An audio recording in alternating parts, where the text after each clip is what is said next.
Hi friends, நீங்களாம் நல்லா இருக்கீங்கன்னு நம்புகிறேன். இந்த வீடியோ ஷூட் பண்ணுறேன்ல, இன்றைக்கி தேதி வந்து பார்த்திங்கன்னா ஜூன் 24 அன்றைக்கி ஷூட் பண்ணுறேன்.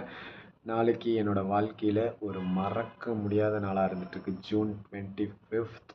ஏன்னு கேட்டிங்கன்னா, ஓவராலாக வந்து 3.4 இயர்ஸ் ஆஃப் எக்ஸ்பீரியன்ஸ் அக்சென்ச்சர்லேருந்து என்னோடய லாஸ்ட் ஒர்க்கிங் டே வந்து ஜூன் 25 தான் இருந்துகிட்ருக்கு.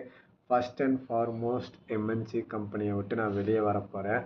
இன்றைக்கி எப்படி சொல்கிறதுனா, இன்றைக்கி ஒரு நாள் தான் இந்த ஐடி கார்டு நம்மக்கிட்ட இருக்கும். நாளைக்கு வந்து இதே நேரத்தில் நம்மக்கிட்ட இந்த ஐடி கார்டு இருக்காது, கம்பெனியோட லேப்டாப் இருக்காது, மெயில் ஐடி இருக்காது, எதுவுமே ஆக்சஸ் இருக்காது, எல்லாமே இழந்துருவோம். எப்படின்னா, நம்ம ஒரு ஃப்ரெஷராக ஜாயின் பண்ணதுலேருந்து இந்த கம்பெனியில் வந்து பார்த்திங்கன்னா, ஒரு ஸ்கில்லை லேர்ன் பண்ணி டே பை டே வந்து அதில் எப்படியாவது மேலே வரணும்னு சொல்லி இம்ப்ரூவ் பண்ணி வருவோம். அதுக்கப்புறம் நிறைய டீம் மெம்பர்ஸ் கூட இன்ட்ராக்ட் பண்ணுறது, எப்படி ஐடியில் பேசணும், எப்படி பழகணும் அப்படிங்கிறது நிறைய விஷயங்களை வந்து இந்த கம்பெனியில் கற்றுக் கொடுத்துருக்கு. அது மட்டும் இல்லாமல் வந்து பார்த்திங்கன்னா, நம்ம ரொம்ப அட்டாச்மெண்ட் ஆகிட்டோம். ஏன்னா 3 இயர்ஸ்க்கு மேலே ஒரு கம்பெனியில் இருந்திருக்கோம். அதுக்கப்புறம் வந்து பார்த்திங்கன்னா லூப் அண்ட் கார்னர்ஸ் நிறையா ப்ராஜெக்ட்ஸ் மாறி மாறி இருந்ததுனால பார்த்திங்கன்னா நிறைய டீம் மெம்பர்ஸ் கூட வந்து இன்ட்ராக்ட் பண்ண முடிஞ்சுது. அதுலேயும் வந்து பார்த்திங்கன்னா இப்போ இருக்கக்கூடிய டீமில் தான் வந்து நான் ரொம்ப பாண்டிங்காக இருந்திருக்கேன். இதுக்கு முன்னாடி இருந்தது எல்லாமே ஷார்ட் டேர்ம் ப்ராஜெக்ட்ஸு.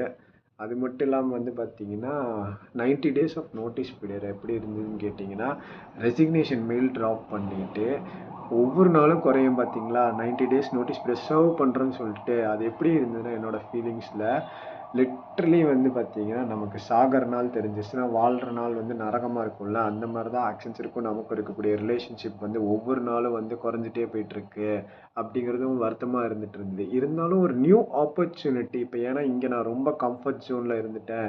இந்த கம்ஃபர்ட் ஜோன்லாம் உடச்சிரிஞ்சிட்டு நம்ம வெளியே வரணும் அப்படிங்கிறதும் இருந்துகிட்ருக்குல்ல. அது மட்டும் இல்லாமல் இங்கே நான் வந்து எப்படின்னா, எனக்கு நிறையா ஃப்ரெண்ட்ஸ் சர்க்கிள் வந்து இப்போ தான் வந்து க்ரியேட் ஆக ஆரம்பித்தாங்க. ஆஃபீஸ் போகிறது, கொலீக்ஸ் கூட பேசுகிறது. இப்போ இந்த சூழ்நிலையில் வந்து நான் ஒரு புது ஆப்பர்ச்சுனிட்டிக்கு போகையில் அங்கே திருப்பி ஸ்க்ராட்ச்லேருந்து என்னோடய கம்ஃபர்ட் ஜோன்லேருந்து நான் வெளியே வந்து திருப்பி முதல்லேருந்து ஆரம்பிக்கணுங்கிறதும் வந்து ஒரு மாதிரி இருந்துகிட்ருக்கு.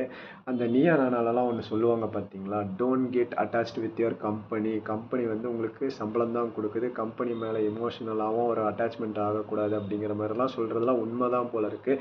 மேபி இது வந்து என்னோடய ஃபஸ்ட் எம்என்சி ஜாப்னால் வந்து நான் அப்படி யோசிக்கிறேன்னா, இல்லை வந்து எதனால இப்படி யோசிக்கிறேன்னு தெரில.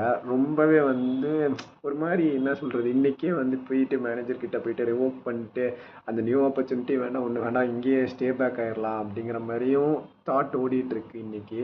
பட் அப்படி இருக்கக்கூடாது.